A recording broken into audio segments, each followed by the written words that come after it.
स्वागत है मित्रों फूडी हेमंतभाई यूट्यूब चैनल में। मित्रों आज बनावीशुं मार्केट जेवी क्रिस्पी फ्रेंच फ्राई रेसिपी ये पण घरे बराबर। तो एना माटे मैं अहींया 1 किलो बटेका लीधा है, एनी मैं छाल उतारी दीधी है। આવી રીતે તમારે એને ટુકડા કરી લેવાના છે। તમારી રીતે મનપસંદ રીતે ટુકડા કરજો, કોઈ પ્રોબ્લેમ નથી। તમારે એવું જરૂરી નથી કે આપણે એના જેવા જ ટુકડા કરીએ બરાબર। આવી રીતે તમારે ટુકડા કરી લેવાના છે બરાબર, મનપસંદ રીતે બરાબર। એવું તમે ચોરસ બી કરી શકો છો, લાંબા પણ કરી શકો છો, કોઈ જ પ્રોબ્લેમ નથી બરાબર। તો આવી રીતે તમે ટુકડા કરી લેજો। લાંબા કરવા તો લાંબા કરજો, મેં અહીંયા લાંબા ટુકડા કર્યા છે બરાબર। બટેકા અમુક બટેકા લાંબા નથી આવતા, અમુક નાની સાઈઝના હોય છે બરાબર। તો આપણે ધ્યાન રાખવું કે માર્કેટમાં જ્યારે આપણે શાકભાજી લેવા જાઓ તો બટેકા થોડાક લાંબા હોય તો એ વધારે સારું હોય છે બરાબર।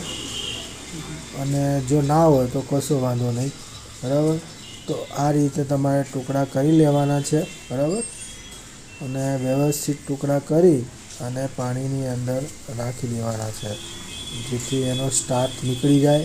એનો જેટલો પણ સ્ટાર્ચ નીકળશે बटेका आपणी जे फ्रेंच फ्राई है एटली क्रिस्पी बनशे बराबर। तो आगळना विडियो में तमने बतावीश, तमे ध्यानथी जोजो बराबर।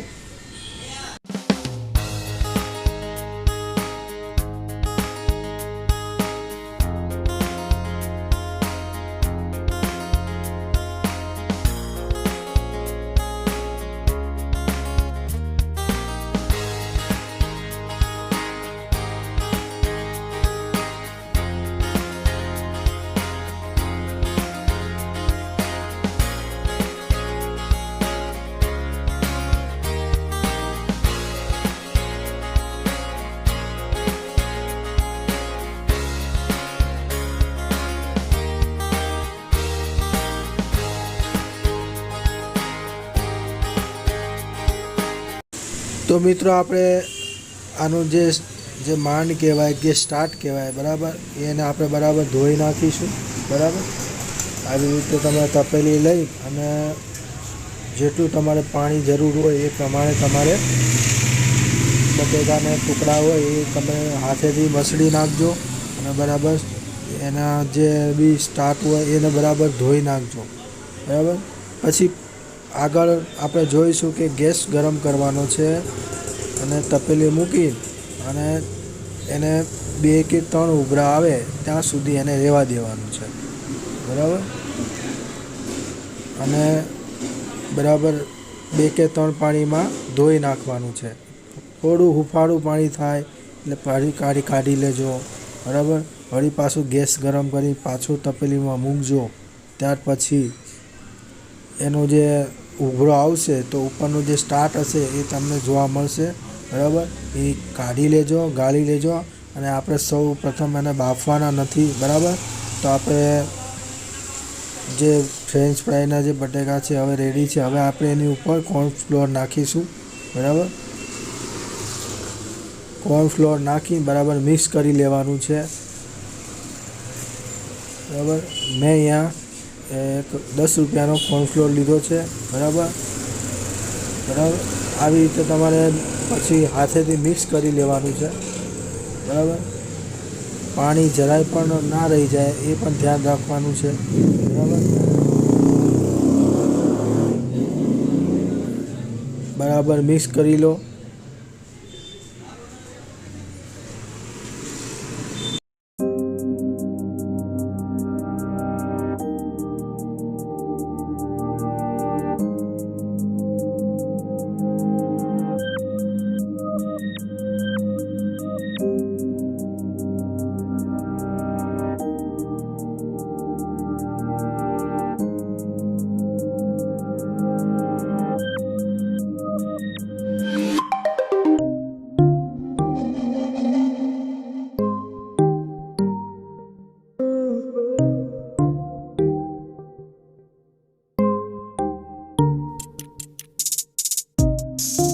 तो मित्रों आपणी फ्रेंच फ्राई रेडी है तळवा माटे। अहींया मैं तेल लीधुं छे, जरूर मुजब तमारे पण तेल लेवानुं छे तळवा माटे बराबर। આવી રીતે તમારે તેલ આવી જાય પછી થોડીક એક ટુકડો જેવું નાખીને તમે જોઈ શકો છો કે થોડું આ મીડિયમ ફ્લોરનું તેલ આવી જાય પછી તમે તળવાનું ચાલુ કરજો, બરાબર।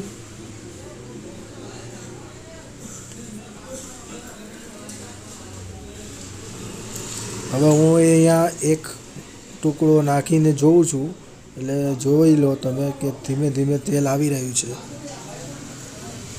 બરાબર।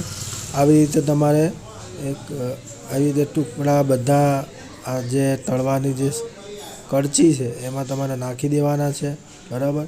તમે ડાયરેક્ટ ના નાખશો કેમ કે છાંટા ઉડશે તો તમને પણ થોડી તકલીફ પડશે, બરાબર। એટલે મેં આવી રીતે ટ્રીક વાપરીને કળચીની અંદર નાખીને તળ્યા છે, બરાબર। અને એક વાત તમને જણાવી દઉં કે તમારે આ કાચા તમે કાઢી શકો છો અને તમે સ્ટોરેજ પણ કરી શકો છો। તમારે જો ખાવા જ હોય તો પછી તમારે થોડાક એને લાલ થવા દેવા પડશે તો જે ક્રિસ્પી બનશે, બરાબર। આવી રીતે તમે તળી લેજો અને તમને ખ્યાલ આવી જશે જ્યારે તમે ઝારો ઊંચો કરીને આમ ખખડાવશો ને તો તમને ખ્યાલ આવશે કે આપણી જે ફ્રેન્ચ ફ્રાય છે એ બનીને તૈયાર થઈ ગઈ છે, બરાબર। તો આ રીતે તમારે તળવાનું છે ફટાફટ, બરાબર। અને તમે જો આ મેં કર્યું છે તો એ પણ હવે રેડી જ છે, બસ હવે થોડુંક લાલ થાય એટલે હું કાઢી લઈશ એક બાજુ। તો મિત્રો આ જે તમે ફોટો જોઈ રહ્યા છો આ એકદમ રેડી છે ફ્રેન્ચ ફ્રાય, બરાબર। આ રીતે તમારે ઘરે બનાવવાનું છે, ટ્રાય કરવાનું છે અને શેર કરવાનું છે, બરાબર। તો મિત્રો આપણી ફ્રેન્ચ ફ્રાય રેડી છે, તમે જુઓ એકદમ ક્રિસ્પી બની છે, બરાબર। અને એક ખાસ મિત્રો જણાવું કે આ ઉપવાસ માટે નથી, કેમ કે ઉપવાસમાં જે બટેકા હોય છે એ તમે વેફર ખાઈ શકો છો, કેમ કે આરાનો લોટ હોય છે પછી કોર્નફ્લોરનો લોટ હોય છે એ ઉપવાસ માટે હોતો નથી, બરાબર। તો જે ઉપવાસ માટે આ ખાતા હોય છે પ્લીઝ મહેરબાની કરીને ના ખાશો, તમારો ઉપવાસ તૂટી શકે છે, બરાબર। હવે જો તમે અમે તપેલીમાં કાઢ્યું છે તો આ રીતે તમારે ઘરે બનાવવાનું છે, બરાબર। એક એક કરીને તમે આવી રીતે તળી શકો છો, બરાબર। મેં અહીંયા 1 કિલો બટેકા લીધા હતા પણ અમુક બટેકા જો ખરાબ નીકળતા હોય તો તમે એને કાઢી વ્યવસ્થિત કરીને ટુકડા કરી અને 2-3 ઉકાળા પાણીમાં ઉકાળી ત્યાર પછી એને કાઢી લેજો અને પછી કોર્નફ્લોર ભેળવી અને બરાબર મિક્સ કરી લેજો અને પછી તળી નાખજો, બરાબર।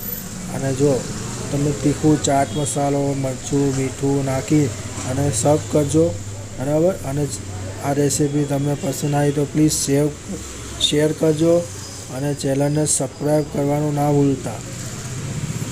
ઘણી મહેનતથી આ વિડીયો હું બનાવું છું, બરાબર। તો પ્લીઝ શેર કરજો બને વધુ, બરાબર। આવજો, જય શ્રી કૃષ્ણ। ચેનલને સબસ્ક્રાઈબ કરજો હો મિત્રો, ભૂલતા નહીં।